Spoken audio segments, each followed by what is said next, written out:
Hello dear students, I am Navneel God from Tagore School Parbatsar and I welcome you in the online class of 6th class Social Science book. Social Science की 6th class की book की इस online class में आपका मैं स्वागत करता हूं. Dear students, we have studied one page of first lesson in our previous video. अपने पिछले वीडियो में हम लोग स्टडी कर चुके हैं फर्स्ट लेसन का 1 पेज, लेकिन इस सेकंड वीडियो में मैं आपको कुछ हाइलाइट्स रिमाइंड करवाना चाहूँगा. मैं जो हम लोग पिछले वीडियो में पढ़ चुके हैं, मैं हल्की सी समरी आपको बताना चाहूँगा ताकि आप उस पीछे हमने जो रीड किया है, जो स्टडी की है, उससे आप लिंक अप हो सकें, जुड़ सकें और आगे का जो भी हम लोग पार्ट पढ़ने जा रहे हैं आज लेसन का, वो आप अंडरस्टैंड कर सकें और उसको आप समझ सकें. As you can look on the screen, जैसे कि आप स्क्रीन पर देख पा रहे हैं, it is the first lesson and the lesson's name is what, where, how and when and this lesson is related to history. ये अपना जो लेसन है वो हिस्ट्री से रिलेटेड है, यानी इतिहास से रिलेटेड है. What means क्या, these all the words are related to history. ये चारों ही जो शब्द यहाँ पर दिए गए हैं, जो लेसन का नेम भी है, ये चारों शब्द हिस्ट्री से रिलेटेड हैं. What means क्या, यानी अपनी हिस्ट्री में क्या है, where यानी कहाँ, और अपनी जो हिस्ट्री है वो कहाँ कहाँ से रिलेटेड है, how यानी कैसे, कैसे हमें अपनी हिस्ट्री के बारे में नॉलेज मिलता है, एंड व्हेन यानी कब वो घटनाएं हुई है जो हम हिस्ट्री में पढ़ते हैं. So these words are related to our history. What means क्या, वेयर मीन्स कहाँ, हाउ मीन्स कैसे, व्हेन मीन्स कब.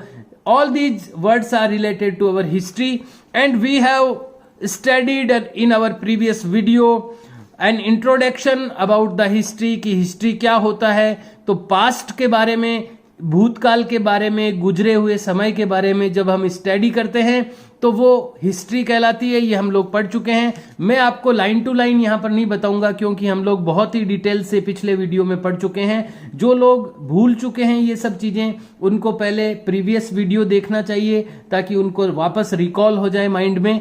मैं आपको यहाँ पर केवल समरी बता रहा हूं ताकि कुछ जिन लोगों को हल्का सा रिमाइंड करवाने से चीजें याद आ सकती है, वो वापस उनको याद कर ले और आगे वाले लेसन के पार्ट से जुड़ जाए. और उसके बाद में हमने पढ़ा था history, why study it, history को हम क्यों पढ़ते हैं. यहां पर 4 पॉइंट्स हमने पढ़े थे कि हिस्ट्री को क्यों पढ़ा जाता है. फर्स्ट पॉइंट में हमने पढ़ा कि हमारे जो ह्यूमंस यानी मनुष्य जो था, उसने कैसे चीजों को डिस्कवर किया या इन्वेंटेड किया, यानी खोज, चीजों को खोजा या आविष्कार कैसा किया. अलग अलग जो चीजें आज हमें दिखती है उनका कैसे इन्वेंशन हुआ होगा, कैसे उनको डिस्कवर किया होगा, कैसे उनकी खोज हुई होगी, ये हम हिस्ट्री में पढ़ते हैं. फर्स्ट पॉइंट तो ये है क्योंकि हम हिस्ट्री को क्यों पढ़ा जाता है. सेकंड पॉइंट में हमने पढ़ा कि हमें पुराने जो लोग थे उनके कल्चर के बारे में, यानी उनकी संस्कृति के बारे में, लिवलीहुड यानी उनकी रोजी रोटी के बारे में, इन सब, उनकी लैंग्वेज के बारे में, व्हाट दे ईट, वो क्या खाते थे, व्हाट दे वोर, क्या पहनते थे, यानी इन सब चीजों के बारे में हमें नॉलेज मिलता है जब हम हिस्ट्री को स्टडी करते हैं. थर्ड पॉइंट था कि it tells us how people explore the world, कि पूरी दुनिया को, अपने जो पूर्वज थे उन्होंने पूरी दुनिया को कैसे खोजा, कैसे एक्सप्लोर किया. एक्सप्लोर यानी कैसे खोजा दुनिया के अलग अलग हिस्सों को, कैसे उन्होंने ट्रैवलिंग की, यानी यात्राएं कैसे की, थाउजेंड्स ऑफ किलोमीटर्स, हजारों किलोमीटर की यात्रा बिना किसी नेविगेशनल एड के, यानी बिना किसी रास्ता बताने वाले उपकरणों के लोगों ने कैसे हजारों किलोमीटर की ट्रैवलिंग की और दुनिया के अलग अलग हिस्सों का पता लगाया. ये सारी चीजें हमें हिस्ट्री पढ़ने से पता चलती हैं. और जो फोर्थ पॉइंट था वो ये था कि ये जो हिस्ट्री है वो हमें बेटर डिसीजन लेने में हेल्प करती है, क्योंकि जो मिस्टेक्स हमारे पहले के लोगों ने की वो हम अब नहीं करें मिस्टेक्स, और हम बेटर डिसीजन लें, ज्यादा अच्छे निर्णय हम ले पाएं, उन गलतियों को हम नहीं दोहराएं जो पुराने मनुष्यों ने की थी. ये सारी जो 4 पॉइंट्स हमने पढ़े थे पिछले लेसन में, इनको हमने डिटेल से पढ़ा है. मैं अभी आपको केवल समरी बताई है मैंने, ताकि आप आगे का जो हम लोग पार्ट पढ़ने वाले हैं उससे आप कनेक्ट हो सकें, उससे आप जुड़ सकें. तो ये सारी चीजें हम लोग पिछले वीडियो में पढ़ रहे हैं। Let us start the today's part of the lesson. आइए शुरू करते हैं आज का पार्ट लेसन का जो हमें पढ़ना है। The next page, the second page of the lesson का second page. To sum it up, इसका सारांश करते हुए, अभी जो हमने 4 पॉइंट्स पढ़े हैं कि हिस्ट्री को हम क्यों पढ़ते हैं, उसके बारे में जो अभी हमने 4 पॉइंट्स अभी पढ़े हैं, जिनकी समरी भी मैंने अभी आपको बताई है, उनका अगर अपन सारांश निकालें, टू सम इट अप, इसको सारांश रूप में करने पर हिस्ट्री टेल्स अस, हिस्ट्री हमें बताती है हाउ वी केम, हम कैसे आए, to be in our present, अपने वर्तमान स्टेट यानी अवस्था में, कि हम प्रेजेंट स्टेट यानी वर्तमान अवस्था में कैसे आए, आज जिस स्थिति में हम हैं, आज जिस स्टेट में हैं, स्टेट यानी अवस्था, आज जिस पोजीशन में, जिस स्टेट में हम लोग हैं, प्रेजेंट स्टेट कहलाएगी वो। तो प्रेजेंट स्टेट में हम कैसे आए, ये हिस्ट्री हमें बताती है। दिस हेल्प्स अस, ये जो हिस्ट्री है ये हमारी हेल्प करती है टू अंडरस्टैंड, समझने में, अवर सेल्वेज यानी हमें खुद को, हमें अपने आप को अंडरस्टैंड करने में हिस्ट्री हमारी हेल्प करती है। अपने आप को मतलब मनुष्य जाति को, मनुष्य से जुड़ी हुई चीजों को, यानी अवर सेल्वेज, हमें अपने आप को जानने में, अंडरस्टैंड करने में ये हिस्ट्री हमारी हेल्प करती है। अवर सोसाइटी, हमारे समाज को जानने में, एंड अवर सराउंडिंग्स, और हमारे चारों ओर की चीजों को बेटर यानी अच्छी प्रकार से, हमारे खुद को, अवर सेल्वेज यानी अपने आप को, अवर सोसाइटी यानी हमारे समाज को, एंड अवर सराउंडिंग्स, और हमारे चारों ओर के वातावरण को बेटर यानी अच्छी, ज्यादा अच्छी तरह से अंडरस्टैंड करने में हिस्ट्री हमारी हेल्प करती है।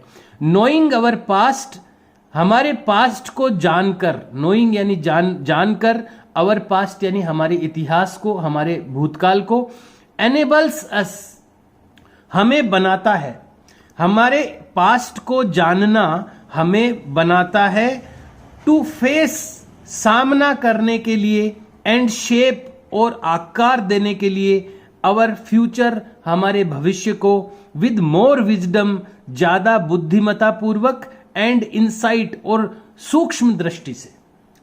यानी हम अपने पास्ट को जब हम जानते हैं, हमारे पास्ट को यानी हमारे भूतकाल के बारे में जब हम जानते हैं, तो ये हमें एनेबल बनाता है, हमें योग्य बनाता है।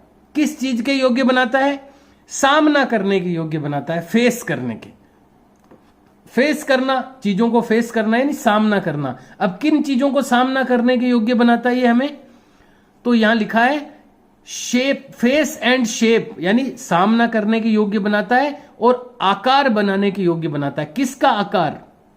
अवर फ्यूचर, हमारे भविष्य का।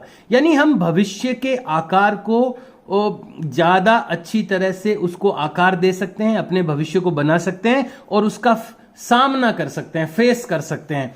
भविष्य को विद मोर विजडम, ज्यादा बुद्धिमानी से उसको हम आकार दे सकते हैं, उसका सामना कर सकते हैं। एंड इनसाइट, और सूक्ष्म दृष्टि से कर सकते हैं ये काम। यानी हम भविष्य को, अपने फ्यूचर को ज्यादा विजडम से, विजडम यानी बुद्धिमानी से, और इनसाइट यानी ज्यादा सूक्ष्म दृष्टि से हम अपने फ्यूचर को शेप दे सकते हैं, उसको आकार दे सकते हैं और उसका फेस कर सकते हैं, उसको सामना कर सकते हैं। इसके योग्य हमें बनाता है कौन? हमारे इतिहास को जानना। जब हम अपने इतिहास को जानते हैं, हम अपने पास्ट के बारे में नोइंग करते हैं, जानते हैं, तो ये जो इतिहास के बारे में हमें जानकारी मिलती है, हम उसके बारे में जानकारी प्राप्त करते हैं, तो इसके कारण से हम अपने भविष्य को अच्छा बना सकते हैं। हमारे फ्यूचर को हम विजडम से यानी बुद्धिमानी से और इनसाइट यानी सूक्ष्म दृष्टि से हम उसको शेप दे सकते हैं, आकार दे सकते हैं और उसका सामना कर सकते हैं। तो हमने पढ़ा कि हम इतिहास को क्यों पढ़ते हैं, हम हिस्ट्री को क्यों पढ़ते हैं। पीछे के पेपर में हमने 4 पॉइंट्स पढ़े इसके लिए। वाई स्टडी इट, हिस्ट्री को हम क्यों स्टडी करते हैं, यहाँ हमने 4 पॉइंट्स पढ़े। और यहाँ समरी में हमने पढ़ा कि हम एक्चुअली हिस्ट्री को क्यों पढ़ते हैं, तो हमने यहाँ पढ़ा कि हिस्ट्री को जब हम पढ़ते हैं तो हम अपने फ्यूचर को बेटर बना सकते हैं, हम अपने भविष्य को अच्छा बना सकते हैं। जो गलतियां हिस्ट्री में हुई, जो मिस्टेक्स भूतकाल में हुई, वो हम भविष्य में नहीं करें तो हम अपने फ्यूचर को बहुत अच्छा बना सकते हैं जब हम हिस्ट्री को स्टडी करते हैं। So this point is over now and information is given here. यहाँ एक इंफॉर्मेशन दी हुई है। एक हिस्टोरियन हुए हैं हेरोडोटस। हेरोडोटस नाम के एक हिस्टोरियन हुए हैं, यानी इतिहास के जानकार हुए हैं। एक ग्रीक हिस्टोरियन, एक ग्रीक यानी ग्रीक जो होते हैं ग्रीस देश के, पुराना देश है ग्रीस, उसके रहने वाले जो लोग हैं वहां के नागरिक ग्रीक कहलाते हैं। तो एक ग्रीक हिस्टोरियन हुए हैं, एक ग्रीस देश के, यानी ग्रीक जिसको बोलते हैं हिस्टोरियन यानी इतिहास के विद्वान, इतिहासवेत्ता कह सकते हैं, इतिहास के विद्वान कह सकते हैं, हिस्टोरियन यानी इतिहास के विद्वान। तो एक ग्रीक जो हिस्टोरियन हुए हैं जिनका नाम था Herodotus, from 5th century BC. BC का मतलब है बिफोर क्राइस्ट, यानी ईसा से पूर्व। तो ईसा से 5वीं शताब्दी ईसा पूर्व, 5वीं शताब्दी ईसा पूर्व यानी ईसा के जन्म के 5 शताब्दियों पूर्व एक ये ग्रीक हिस्टोरियन हुए थे Herodotus, is known as the father of history. इनको फादर ऑफ हिस्ट्री के रूप में जाना जाता है। इनको इतिहास के पिता, इतिहास के जनक के रूप में जाना जाता है, हेरोडोटस। ये आपको ध्यान रखना है। और यहां पर इनका पिक्चर भी दिया हुआ है, मैं थोड़ा इनलार्ज करके आपको दिखाना चाहूंगा। It is a picture of Herodotus and there is some lines are written here. Herodotus a Greek historian, Herodotus एक ग्रीक हिस्टोरियन थे फ्रॉम 5th सेंचुरी बीसीई, ईसा से बीसीई यानी बिफोर क्राइस्ट इरा, ईसा से 5वीं शताब्दी पूर्व, is known as the father of history. इनको फादर ऑफ हिस्ट्री के रूप में जाना जाता है। It is the picture of Herodotus. ये हेरोडोटस की पिक्चर है।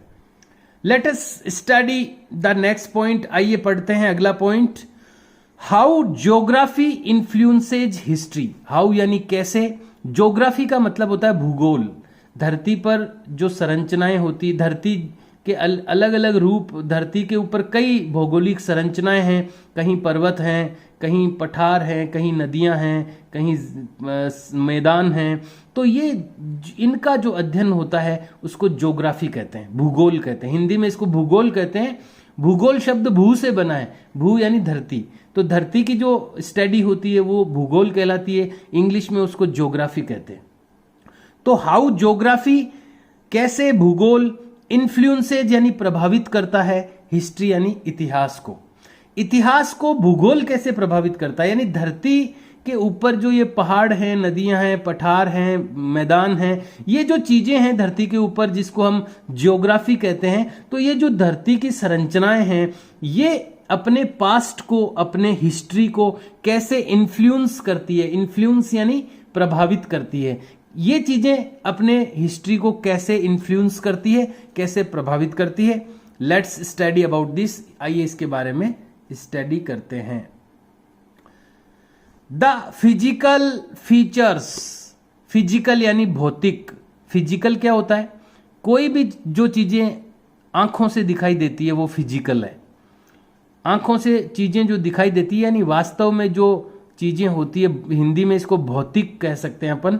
जो धरती पे है वो फिजिकल है, जो इस धरती पर है जो हमें दिखाई दे रहा है वो फिजिकल होता है। तो द फिजिकल फीचर्स, भौतिक विशेषताएं। किसकी भौतिक विशेषताएं, किसके physical features of a region, किसी भी क्षेत्र के, रीजन यानी क्षेत्र, किसी भी रीजन के, किसी भी क्षेत्र के फिजिकल फीचर्स यानी उसकी भौतिक विशेषताएं कैन ग्रेटली शेप, ग्रेटली यानी बड़े रूप में, शेप यानी आकार देती है द लाइव्स ऑफ पीपल, लोगों के जीवन को, लाइव्स यानी जीवन को। ये जो धरती के जो किसी भी क्षेत्र के, रीजन यानी किसी भी क्षेत्र के फिजिकल फीचर यानी भौतिक विशेषताएं, किसी भी क्षेत्र की जो भौतिक विशेषताएं होती है यानी वहां पर कैसी जमीन है, कैसा वहां का वातावरण है, तो ये जो विशेषताएं होती है किसी भी रीजन की, किसी भी क्षेत्र की, तो ये बड़े तौर पर ग्रेटली यानी बड़े तौर पर शेप यानी आकार प्रदान करती है, यानी कि प्रभावित करती है बड़े तौर पर द लाइव्स ऑफ पीपल, लोगों की जिंदगी को, यानी जिंदगी को, लोगों की जो लाइव्स है, लोगों के जो जीवन है, उसको ये शेप देती है, आकार देती है, लोगों का जीवन प्रभावित करती है, उसको बनाती है। कौन? फिजिकल फीचर्स किसी भी एरिया का कैसे करती है, आइए देखते हैं। दे कैन एफेक्ट, ये जो फिजिकल फीचर्स होते हैं, ये जो भौगोलिक विशेषताएं होती है, ये अफेक्ट यानी प्रभावित कर सकती है। दे कैन अफेक्ट, ये चीजें प्रभावित कर सकती है द फूड पीपल ईट, उस भोजन को जो लोग खाते हैं। यानी अगर आप किसी विशेष प्रकार के वातावरण में रह रहे हैं तो आप कैसा भोजन करेंगे, इसको प्रभावित करता है वहां का वातावरण। भाई जैसा वहां पर उगेगा वैसा ही तो भोजन करेगा वहां का व्यक्ति। भाई आप कैसा भोजन करोगे, किसी भी क्षेत्र में जैसा उगेगा वैसा ही तो करोगे। तो वहां के लोगों के फूड को भी फिजिकल फीचर्स इफेक्ट करते हैं, प्रभावित करते हैं। तो दे कैन अफेक्ट, वे प्रभावित करते हैं, कर सकते हैं द फूड, उस भोजन को, पीपल ईट, जिसको लोग खाते हैं। लोग जिस फूड को ईट करते हैं उसको ये प्रभावित कर सकते हैं, ये फिजिकल फीचर्स किसी भी रीजन के। द काइंड ऑफ हाउसेज, मकानों के प्रकारों को, दे बिल्ट, जिसको वो बनाते हैं। जिस प्रकार के मकान वहां के लोग बनाते हैं उनको भी फिजिकल फीचर्स, जो फिजिकल फीचर्स है किसी भी रीजन के, ये प्रभावित करते हैं। क्योंकि हम जानते हैं भाई मकान कैसे बनेंगे, वहां किसी एरिया में, किसी भी एरिया में जो चीजें पाई जाएगी उसी से तो मकान बनेंगे वहां के। अब यहां पर पत्थर पाए जाते हैं तो पत्थरों से लोग मकान बनाते हैं। कहीं कहीं ऐसे एरिया हैं जहां पर पर्वत है नहीं तो वहां पर ईंटों से बनाते हैं, कहीं पर बांस से बनते हैं क्योंकि वहां बांस ज्यादा होते हैं। तो जैसा फिजिकल फीचर होगा उस रीजन का वैसे ही तो मकान बनेंगे वहां पर। तो ये लोगों के भोजन को भी प्रभावित करती है। फिजिकल जो जियोग्राफी है, जो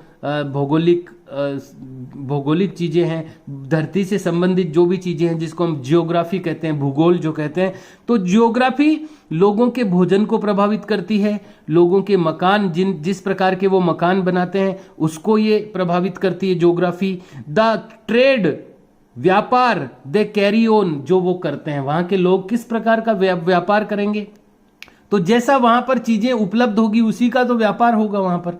तो व्यापार को भी ज्योग्राफी इफेक्ट करती है।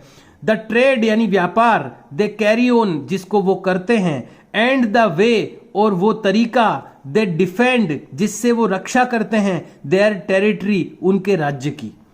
जिस प्रकार से वहां के लोग अपने राज्य की, अपनी टेरिटरी की डिफेंड करते हैं, उसको रक्षा करते हैं, उस तरीके को भी ये ज्योग्राफी जो है वो इफेक्ट करती है, उसको भी ये प्रभावित करती है।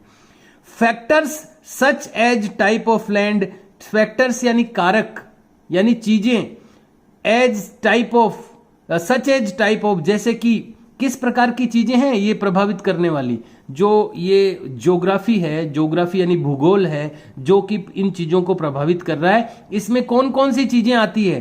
फैक्टर्स यानी कारक, सच एज जैसे कि, टाइप ऑफ लैंड जैसे धरती का प्रकार। अब ज्योग्राफी में क्या क्या है, तो ज्योग्राफी में धरती का प्रकार यानी कैसी है धरती वहां की, किसी भी एरिया की। सोइल यानी मिट्टी कैसी है। अवेलेबिलिटी ऑफ वाटर, पानी की उपलब्धता कितनी है। एंड क्लाइमेटिक कंडीशंस, और जलवायुवीय अवस्थाएं, जलवायु कैसी है वहां की। अफेक्ट ह्यूमन लाइफ्स, ये मनुष्य के जीवन को प्रभावित करती है ये चीजें। अभी जो अपन ने पढ़ी है, एक तो क्या क्या, एक तो टाइप ऑफ लैंड, जमीन का प्रकार क्या है, किस तरह की जमीन है। सोइल यानी मिट्टी कैसी है। अवेलेबिलिटी ऑफ वाटर, पानी की अवेलेबिलिटी यानी उपलब्धता कैसी है, पानी कितना उपलब्ध है। एंड क्लाइमेटिक कंडीशन, और जलवायु की अवस्थाएं क्या है। ये जो चीजें हैं अफेक्ट ह्यूमन लाइव्स, ये मनुष्य के जीवन को अफेक्ट यानी प्रभावित करती है। लिवलीहुड यानी रोजी रोटी को प्रभावित करती है। एंड हैबिटेशंस, और आवास को प्रभावित करती है, उसके रहने को प्रभावित करती है। तो इस तरह से हमने पढ़ा कि जियोग्राफी कैसे हिस्ट्री को इन्फ्लुएंस करती है। भाई हिस्ट्री में भी, पुराने समय में भी लोगों को जियोग्राफी ने इफेक्ट किया होगा। तो इसलिए हम कह सकते हैं कि हिस्ट्री को ज्योग्राफी प्रभावित करती है। हाउ ज्योग्राफी इन्फ्लुएंसेस हिस्ट्री, कैसे ज्योग्राफी प्रभावित करती है हिस्ट्री को, ये हमने पढ़ा। The next point is early settlers in India, Bharat के सबसे पुराने निवासी। सेटलर, सेटल होना यानी बसना, कहीं पर बस जाना, उसको कहते हैं सेटल होना। सेटलर यानी बसने वाले, अर्ली यानी सबसे पुराने, इन इंडिया भारत में सबसे पुराने बसने वाले, यानी भारत में सबसे पहले कौन लोग आकर के बसे, सेटल कौन लोग हुए। द रीजन, क्षेत्र along the banks of Narmada, Narmada एक नदी का नाम है, रिवर है ये, नर्मदा रिवर। मैं आपको दिखाना चाहूंगा इसमें, हालांकि इस मैप में ये शो नहीं किया गया है, फिर भी मैंने इसको यहाँ पर मैं अपने हिसाब से इंडिकेट किया है, तो मैं आपको बताना चाहूँगा कि नर्मदा रिवर कहाँ है अपने भारत में। ये देखिए इंडिया है, आप जानते हैं it is India, it is our Rajasthan, ये अपना राजस्थान है जो पिंक कलर का आपको दिखाई दे रहा है। और ये यहाँ पर ये नर्मदा रिवर है जो कि ये अरेबियन सी में जाकर गिरती है। इधर तो अरेबियन सी है, इधर west the Bay of Bengal है, बंगाल की खाड़ी है इधर, और इधर अरेबियन सी है, अरब सागर। तो ये नर्मदा रिवर है, यहाँ पर बीच में दिख रही है आपको, मैं देखो पेन से इंडिकेट कर रहा हूँ।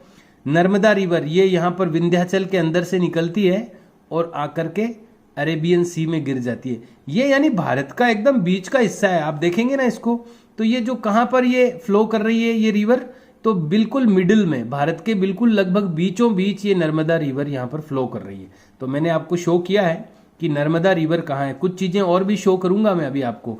तो ये आपको मैंने पहली चीज जो शो की है इस मैप में वो है कि नर्मदा रिवर कहाँ है। तो मैं अगर आपको इसको स्टेट वाइज अपन देखें तो देखो छत्तीसगढ़ से निकल करके मध्य प्रदेश, उसके बाद महाराष्ट्र, और फिर जाकर के ये बे ऑफ बंगाल में आकर के मिक्सअप हो जाती है।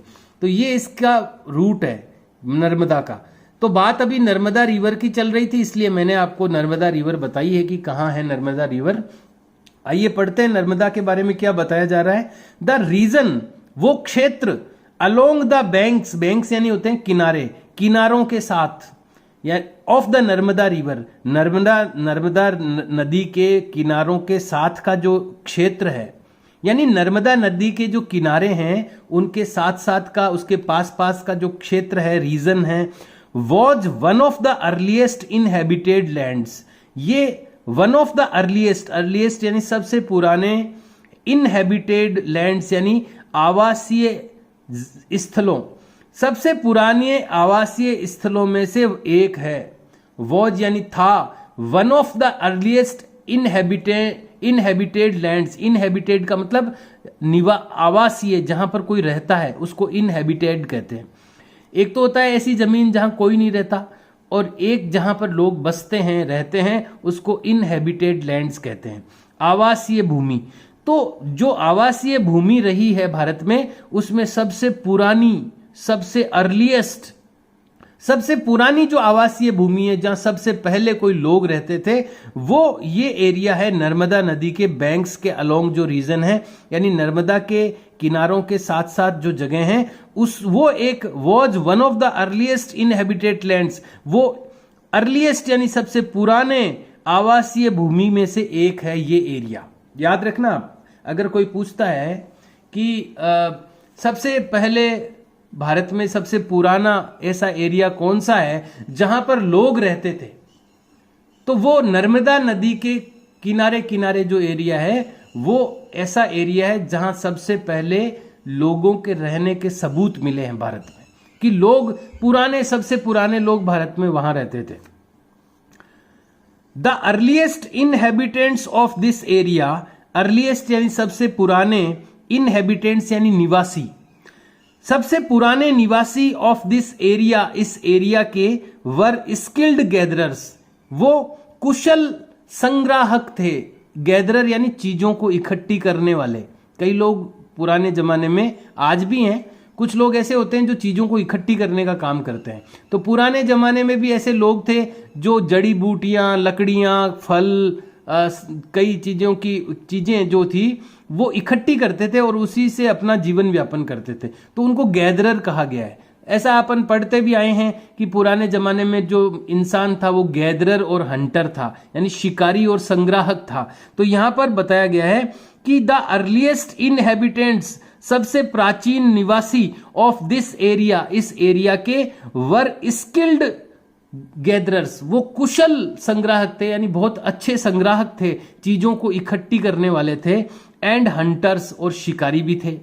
हु हैज डिटेल्ड नॉलेज, जिनके पास विस्तारित ज्ञान था, जिनके पास डिटेल्ड नॉलेज था, विस्तारित ज्ञान था, बहुत ज्ञान था, अबाउट द फॉरेस्ट्स, जंगलों के बारे में, एंड द प्लांट्स, और पौधों के बारे में, दैट ग्रू, जो उगे हुए थे, अराउंड देम, उनके चारों ओर।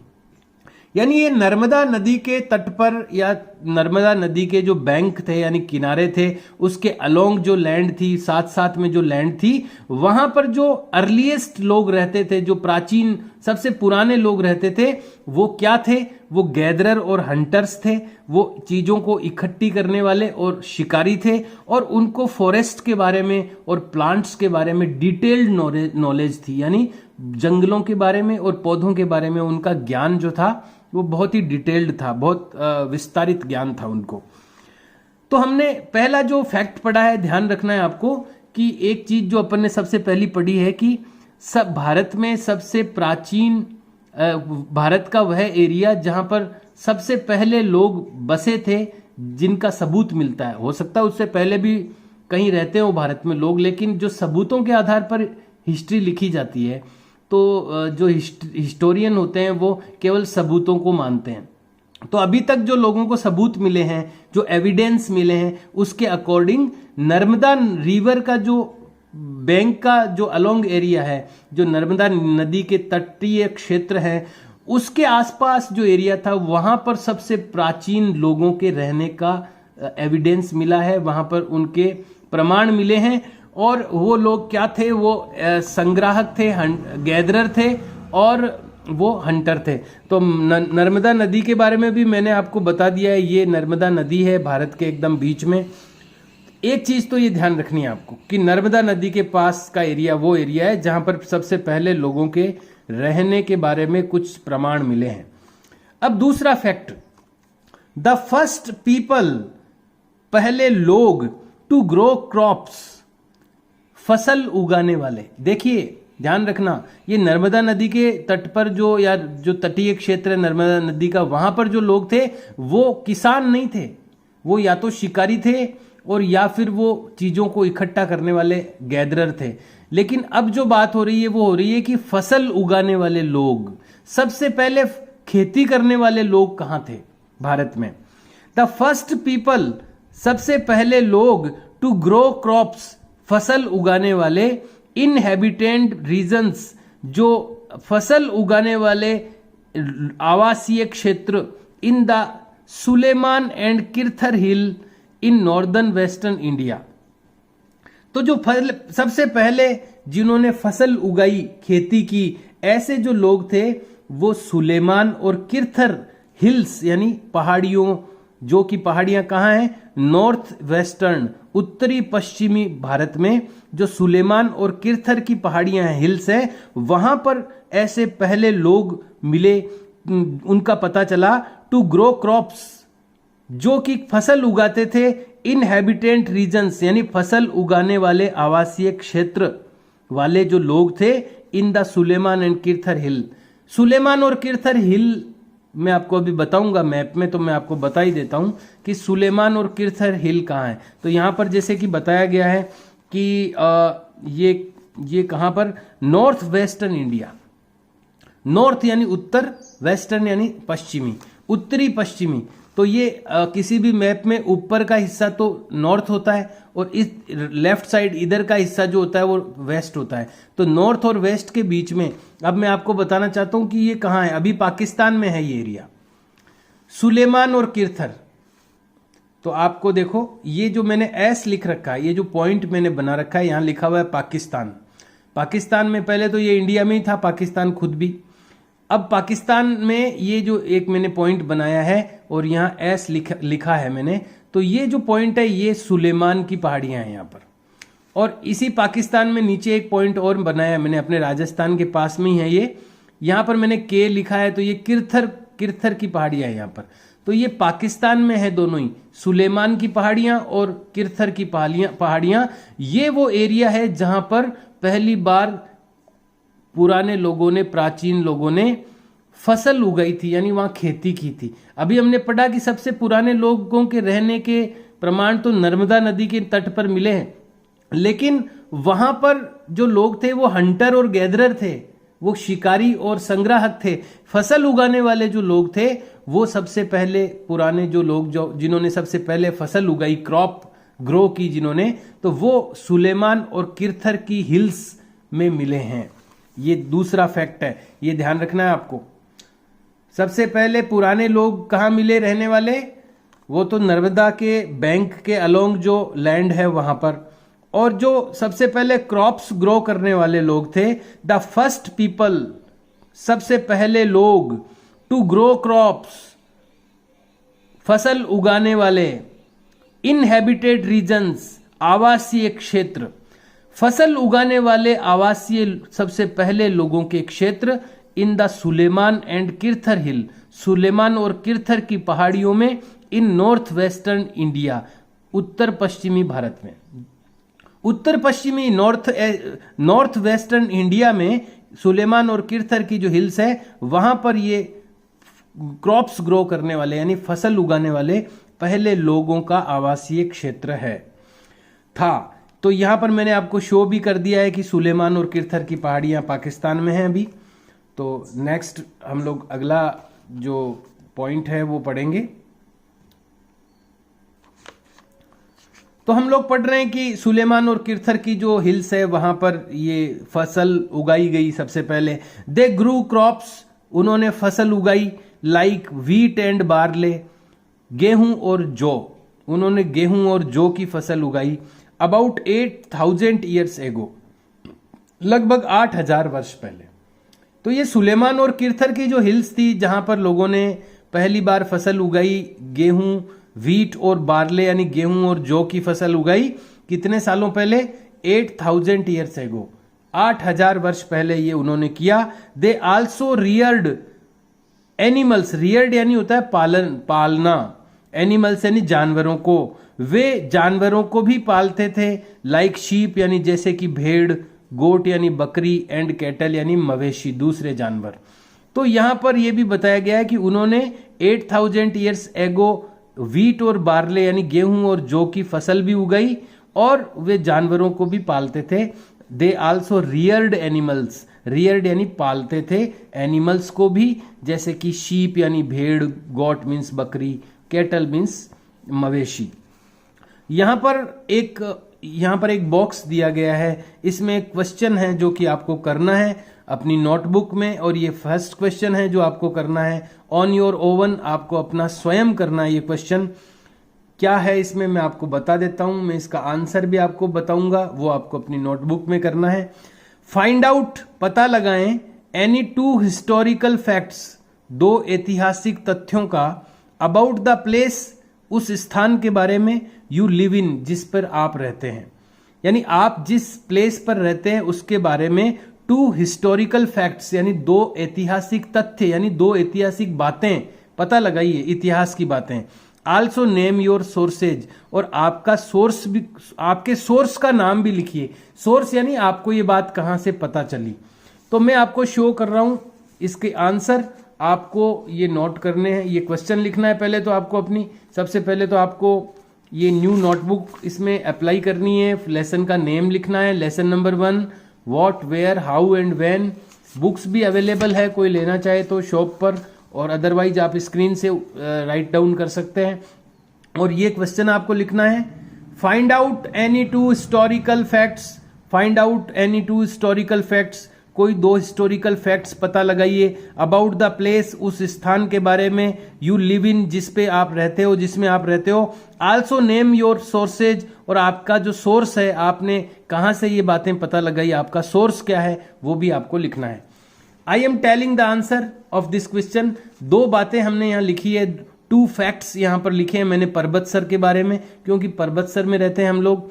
तो फर्स्ट जो फैक्ट है वो है पर्वतसर वॉज एस्टैब्लिश्ड, पर्वतसर की स्थापना हुई थी बाई ए रूलर, एक शासक के द्वारा, पर्वत शाह नाम का एक रूलर था, एक राजा था, उसने पर्वतसर को एस्टैब्लिश किया था, स्थापित किया था। तो ये एक ऐतिहासिक तथ्य है, ये एक हिस्टोरिकल फैक्ट है पर्वतसर के बारे में। फिर से मैं पढ़ रहा हूं इसको, देखिए आप स्क्रीन पर। Parbatsar was established, Parbatsar establish हुआ यानी स्थापित हुआ, बाई ए रूलर, एक राजा के द्वारा, पर्वत शाह, जिसका नाम था पर्वत शाह। और ये जो बात हमने लिखी है, जो फैक्ट लिखा है, इसका सोर्स क्या है, कहां से पता चला? तो सोर्स ब्रैकेट में लिखना है, सोर्स डैश, सोर्स क्या है? द इंस्क्रिप्शन, एक शिलालेख है, एक पत्थर पर खुदी हुई है ये बात। तो इंस्क्रिप्शन अपने यहां पर है, at the bank of Khariya pond, Khariya तालाब के किनारे एक शिलालेख लगा हुआ है, इंस्क्रिप्शन पत्थर पे खोदी हुई है ये बात, वहां से अपन को ये पता चलता है। और ये फर्स्ट फैक्ट है अपने पर्वतसर के बारे में, हिस्टोरिकल फैक्ट है ये। सेकंड फैक्ट हमने लिखा है Parbatsar also had a fort, Parbatsar के में एक किला भी था, हैड का मतलब था। Parbatsar also had a fort, Parbatsar एक फोर्ट भी रखता था, फोर्ट यानी किला भी रखता था। आपको पता है पर्वतसर में भी एक किला था। तो ये सोर्स कहां से पता चला? सोर्स क्या है? किले के बालाजी टेम्पल, किले के बालाजी मंदिर गए होंगे आप, उसके पीछे का जो एरिया है वो, वहां पर एक किला था पहले, जहां उसको अब डिस्ट्रॉय कर दिया गया है, नष्ट कर दिया गया है। लेकिन पर्वतसर में भी एक किला था और किले के बालाजी उसी के पार्ट में बने हुए हैं, इसीलिए उनका नाम किले के बालाजी है। तो हमने पर्वतसर के बारे में ये 2 हिस्टोरिकल फैक्ट्स यहाँ पर लिखे हैं, ये आपको भी लिखने हैं। और उससे पहले आपको ये क्वेश्चन लिखना है। Dear students, the time is over now and we have to complete today's video. आज का समय पूरा हो गया है, आज का वीडियो हमें फिनिश करना होगा। And I want to tell you, आपको मैं बताना चाहूँगा, you should do the written work which I have told you, जो मैंने आपको आज बताया है, ये क्वेश्चन और इसका आंसर, ये आपको रिटन वर्क में करना है। And try to understand the lesson, और आपको लेसन को समझने की कोशिश करनी चाहिए। Watch the video again and again till you will not understand the whole part of the lesson, जब तक कि आपको जितना मैंने पढ़ाया है उतना समझ में नहीं आ जाए। आपको बार बार वीडियो सुनना चाहिए। Try to learn the spellings of new difficult words, नए नए जो शब्द आते हैं, जो डिफिकल्ट वर्ड आते हैं, उनको आपको लर्न करना चाहिए, स्पेलिंग लर्न करनी चाहिए। You have many more work for doing, आपके पास बहुत सारा वर्क है करने के लिए। So use your time and do practices, अपने टाइम का यूज कीजिए, अपनी प्रैक्टिसेज कीजिए। So you will able to learn the lesson in a better way, ताकि आप लेसन को एक अच्छी तरह से समझने में एबल बन सकें, सक्षम बन सकें। Okay students, do the mentioned work, जो मैंने वर्क दिया है वो आप करें। Have a nice day, we will meet in the next video.